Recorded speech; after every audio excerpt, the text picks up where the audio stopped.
Coming up on DC News Now. The aftermath was really what got me, like, bodies all up and down the street. A terror attack in New Orleans, leaving many questions unanswered. The latest from investigators. More law enforcement in D.C. taking extra security measures following the tragedy in New Orleans. We'll tell you what Metro Transit Police is doing. Also, sunny skies with brisk temperatures, and we're tracking a breeze. Meteorologist Eamon Matson has your full forecast. Stretching your dollar, trying out a new way to get you instant cash back on your everyday purchases. And meet Virginia's newest celebrity, a new pygmy hippo. Find out how you can help name the baby.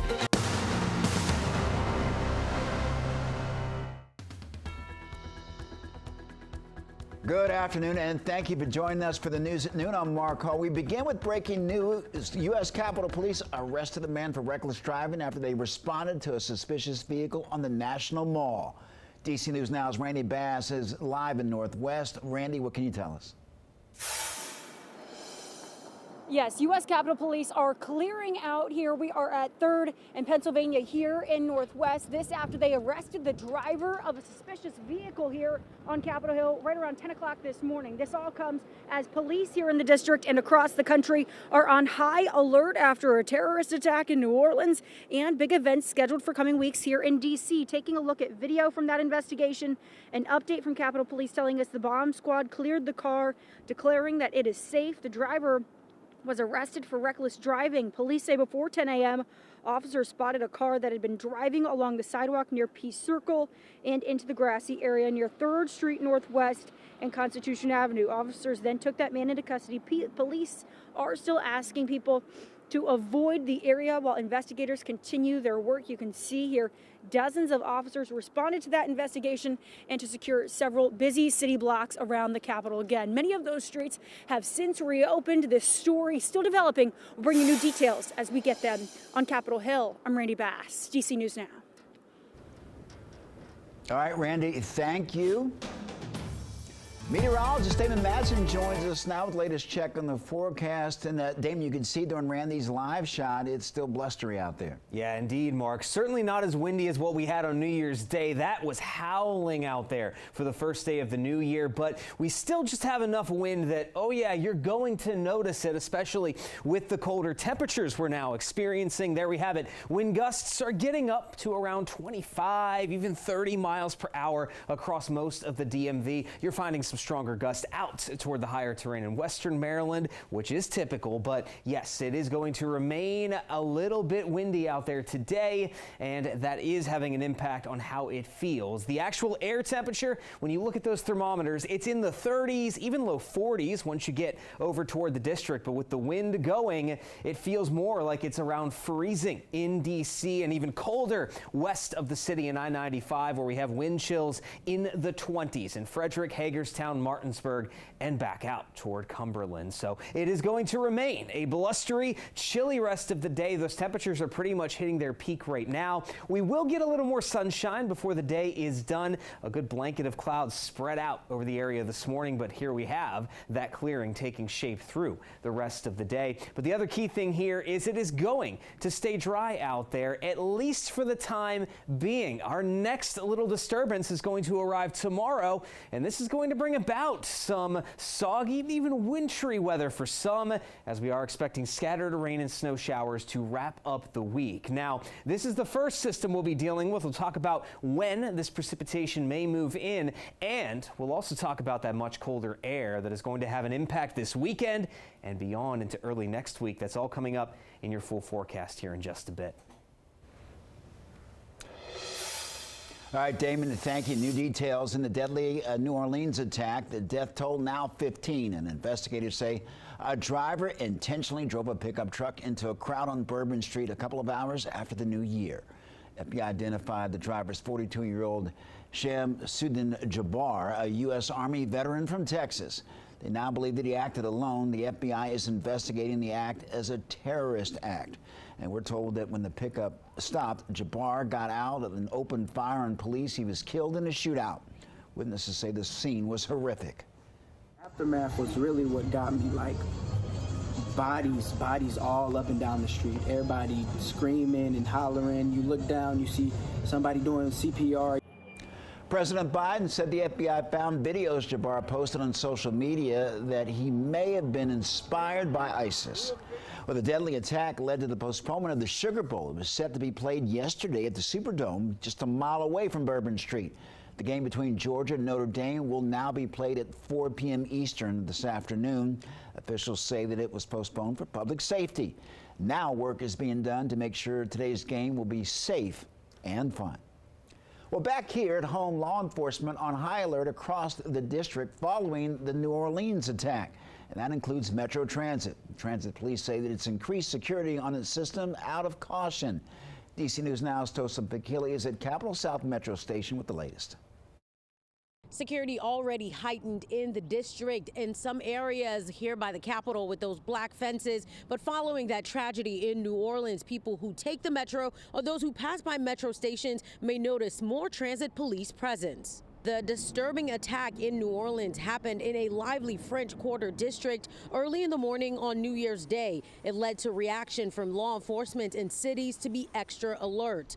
On Wednesday, MPD says it's heightening security posture across the city. Metro Transit Police doing the same. A statement from the department's police chief, Michael Anzalo, on X, saying in part, quote, while there are no threats on Metro, MTPD has heightened security across the system out of an abundance of caution. It also goes on to say, as part of our standard procedure, we collaborate with local, state, and federal partners on all major security incidents, and we will continue those communications as the investigation develops. With the certification of the votes and inauguration happening soon in the district, people understand the extra security. Having big events, the inauguration coming up, I think security, safety, it's on everybody's mind right now. It definitely is in the back of our heads, for sure, just to be mindful and aware of our surroundings. And being aware of your surroundings is what officials are asking people to do. MTPD asking riders and its staff to report suspicious activity to the 202 number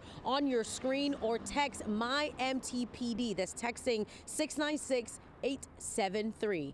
In the district, I'm Tosa Fakile. Back to you. Tosin, thank you. And stay with DC News Now as we continue to follow the developing stories. And you can always check out our website, dcnewsnow.com, for the latest. Well, take a look at this. A tree fell onto a car on Columbia Pike near Burtonsville in Montgomery County yesterday. And Fire and Rescue says that no one was trapped inside the car, but it's still unclear if anyone was hurt. This happened near Blackburn Road. And in the district this afternoon, several D.C. council members were sworn in. That includes Ward 8 Councilman Trayon White. White apologized to D.C. residents. He's facing federal bribery charges, and he's also facing expulsion from council. Apologize to my city, and I love my city to the core of who I am. I'm not a perfect man, but if you get to know me, you know that I'm a good man. A date has not been set on a final vote for White's expulsion. White's bribery trial is expected to start January 2026.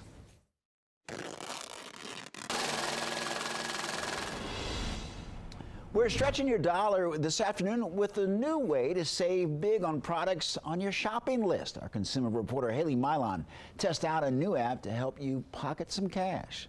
Now, for my grocery run this week, it's all about buffalo chicken dip. That's what my family wants because we've got a huge football weekend ahead. Let's see how much we can save. My list today is pretty simple. Easy ingredients. A couple of them I have at home, but I do need to buy most of it. I mapped out my list using the Ibata app. It offers a huge range of stores where you can claim offers for cash back. Stores include Walmart, Harris Teeter, Giant, CVS, Home Depot, Lowe's, even Sephora. Many of the offers are SNAP eligible too. Now, using the search function, I find the chips I need for buffalo dip. $2 back when I buy 3. I scan the chips through the app and see the product matches the deal I claimed. And we can't have buffalo chicken dip without the chicken. A savings hack for you. Buying meats on the day of their Best Buy dates at Walmart scores major savings. Look at that savings, $3.12. And for the key flavor, Frank's Red Hot. It's basically its own food group in my house. Ibata had a deal on Swiffer products. I'm getting $4.50 off of this. Add it all up, the app saved me $7.50 thanks to $1 back for being a first-time user. Don't forget your receipt because now we need to scan it. Scan it before you forget it. And while I prep my buffalo chicken dip, Ibata works. It's magic. It only took a few hours to see the money in my account. I've got to get to $20 back total in order to cash out, and then I can send the money to my bank account or get a gift card. Our thanks to Haley. Well, heads up, Commanders fans. Quarterback Jaden Daniels and wide receiver Terry McLaurin have been selected to start in the Pro Bowl. Daniels finished at number 3 in the fan ballot with more than 242,000 votes. That's more than MVP frontrunners Josh Allen and Lamar Jackson, both quarterbacks, by the way. And the Commanders are preparing for their final game of the NFL regular season. And the playoff-bound team will be going up against the Dallas Cowboys on Sunday in Arlington, Texas. Good news, the running back Austin Eckler could be returning to play in Sunday's game. Eckler was out for 4 games with a concussion. Last time the Commanders faced the Cowboys, they lost that game in a close one. The players say that they're ready to even up the score. A little get back, man. Division game, last game of the season, and you know, we definitely haven't forgot about the last time we played them. So, you know, we always going out to win. Well, if the Commanders beat the Cowboys Sunday, they will face off against the Buccaneers or the Rams in the playoffs. If they lose, they will have to face the Philadelphia Eagles once again.